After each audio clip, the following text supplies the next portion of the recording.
NFL.com/relief. There's no more draft-a-thon, no more Deion Sanders, no more Kyle Brandt singing Ice Ice Baby, though I'm sure he would for your donation, right, Kyle? Anytime. Yeah, let's get you on Instagram Live to do that. KB, Nate Burleson, Peter Schrager, NFL.com/relief for that, and we appreciate you for listening and any donation you can make. For now, it's our lead block. Where's your mother? Let's start, not very nice, in the NFC West. Let's go to the Arizona Cardinals, right? Because they drafted Isaiah Simmons, who Kyle Brandt really seems to like as his versatile self. That was the 8th overall pick in the 2020 NFL Draft. We heard from Isaiah Simmons about his new surroundings and his excitement about his next step in his journey. Just seeing what guys have been brought in, along with myself. I think we really are building something really, really special. It's going to shock a lot of people. I'm the more and more I think about it, just our personnel that we have, we're going to be completely fine. We're going to have everything we need and more. So. I mean, let's be honest, Isaiah Simmons is not the only big addition to the Cardinals this offseason. Don't forget Kyler Murray now has DeAndre Hopkins as a target. Kyler Murray, Offensive Rookie of the Year, no big deal last season. The Niners went from 4-12 to a Super Bowl. The Cardinals went 5-10-1 last season. We know the NFC West is one of the most exciting divisions in football. They are stacked. But are you getting the sense the Cards are getting ready to put their division on notice this season, Nate? I'm excited. I'm excited about what they have on the roster. I'm excited about the energy. I'm excited about what kind of swagger, sauce, flavor that Cliff Kingsbury brings as a young head coach. But I have to be realistic. The NFC West is loaded. I mean, they have talent on top of talent. You got to think about it. A couple of years ago, this was the Los Angeles Rams division. They were dominant. I mean, they had Todd Gurley running down and scoring 20 touchdowns in a season, and they almost won a Super Bowl. And then all of a sudden, you're looking at the San Francisco 49ers who have the young Kyle Shanahan, who has a fantastic approach to the game, a very intellectual mind when it comes to preparing his quarterback and his running game that complements the wide receivers.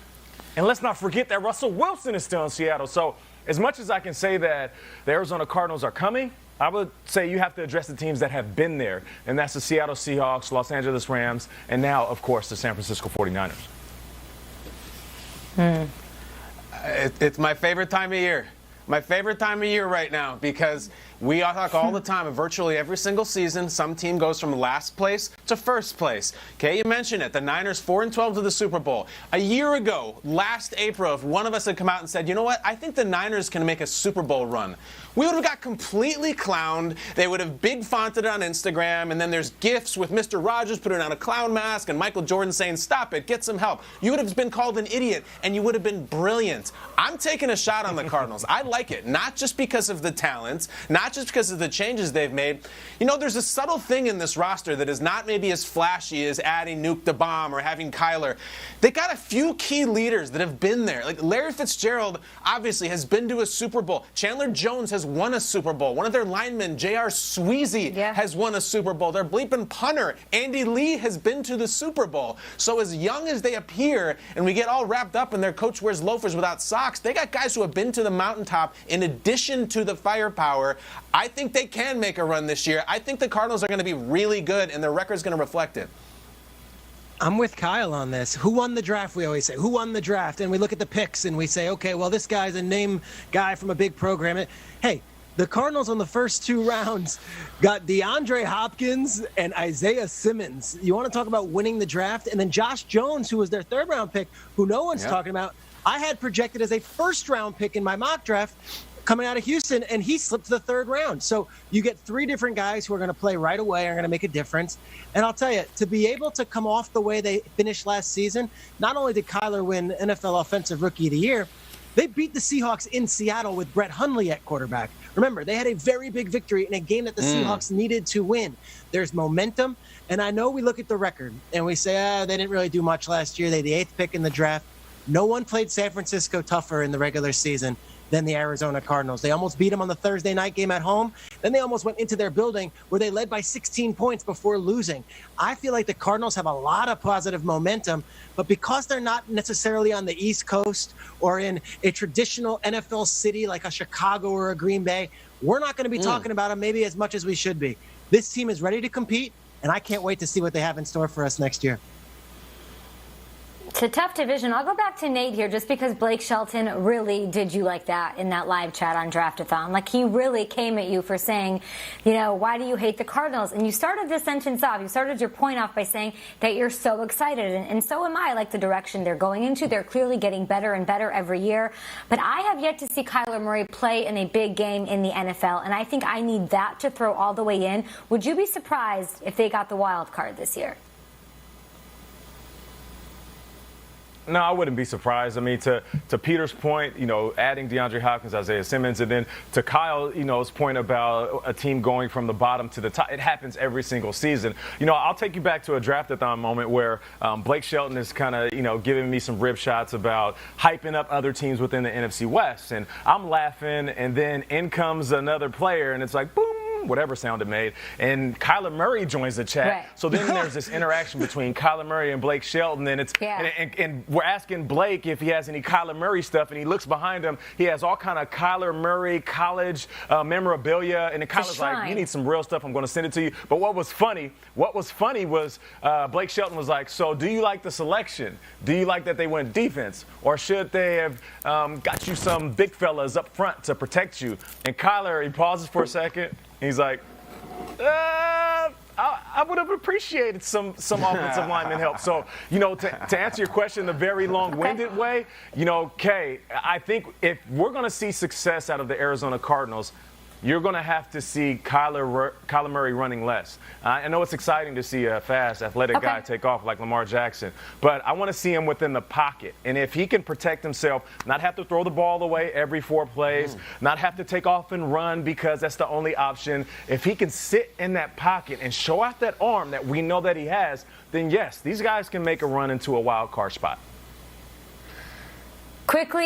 Quickly, Schrags and Kyle, is on this April 97th, 2020, is this a playoff team? I don't know. 7 of 14 teams get to go to the playoffs. I mean, 7 of 14. So 7 will, 7 won't. I think they can very well make the playoffs. Kyle, you agree?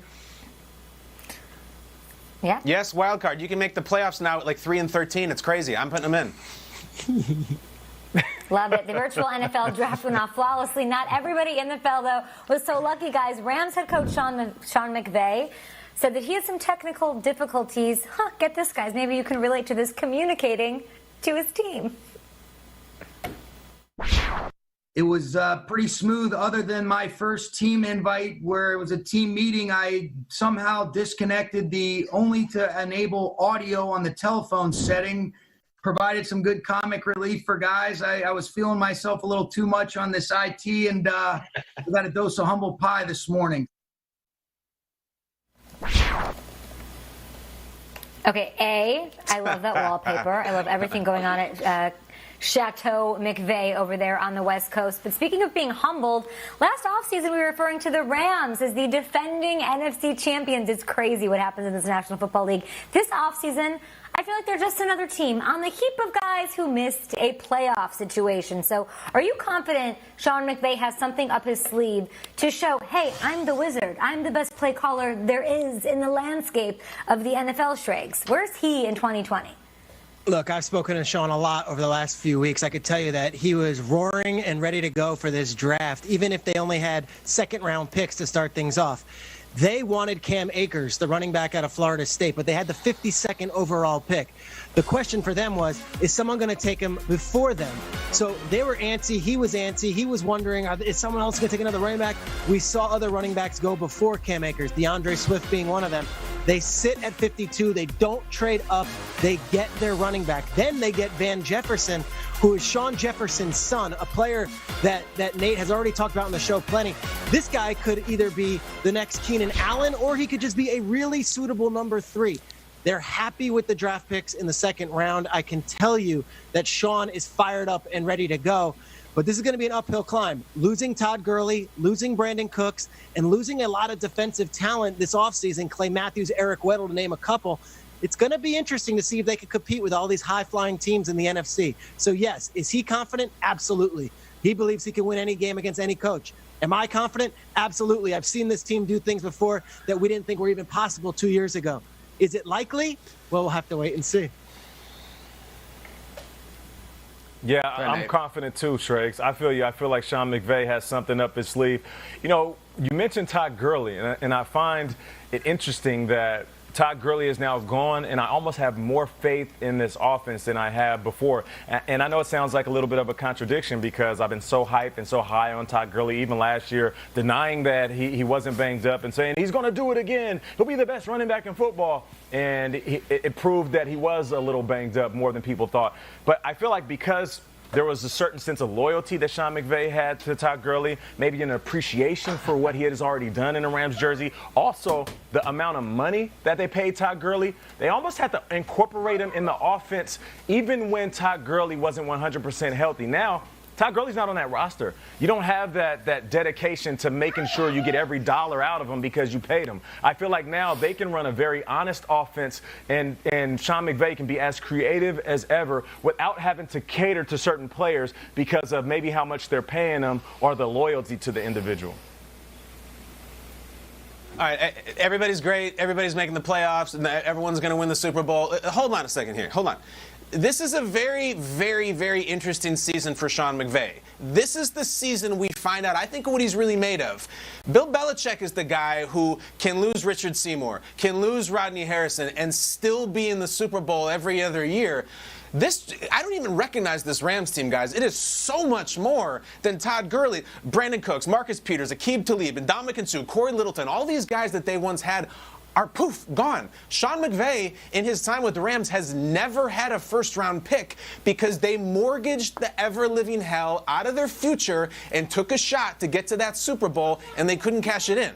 So we're talking about them now in a division with last year's NFC champ, with Russell Wilson, and with the team we all love, the Cardinals. It ain't so easy as Gurley's gone, and I got pomade, and I'm going to snap my fingers, and we're going to go to the Super Bowl again. I think this is going to be a very challenging season for the Rams, and if McVay is not the best coach in the world we've made him out to be, I think it's going to be a very rough season. Well said, keeping it all the way real, Kyle Brandt. You're